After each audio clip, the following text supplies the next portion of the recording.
Bible మొత్తంలోకి ఎలా 88 మంది ప్రవక్తలు తగులుతారు మనకి. ఆదాం దగ్గర నుంచి కొత్త నిబంధనల వరకు కూడా 88 మంది లిస్టు మనకు వస్తుంది. జాగ్రత్త చదివితే ఈ ప్రపంచంలో ఏ భక్తుడైనా ఏ ప్రవక్తనైనా సరే మనము పరిపూర్ణ మాదిరిగా తీసుకోకూడదు. ఎలా తీసుకోకూడదు?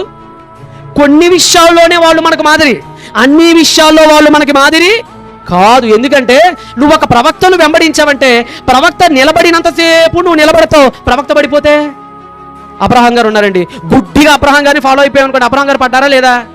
ఆగర్ దగ్గర పడ్డారు. దావీదు గారిని ఫాలో అయిపోయాను అనుకోండి, దావీదు గారు పడ్డారా లేదా? బాషబ్ దగ్గర పడ్డాడు. సొలొమోన్ గారిని ఫాలో అయితే ఆయన మరి అడుగున 1000 సార్లు పడ్డాడు. ఆయన మామూలుగా పడతాం ఆయనకి, అన్ని దెబ్బలు ఆయనకి మోకాలు నిండా.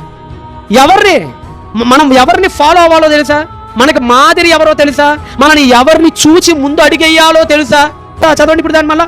విశ్వాసమునకు కర్తయును దానిని కొనసాగించువాడగు యేసు వైపే చూడండి.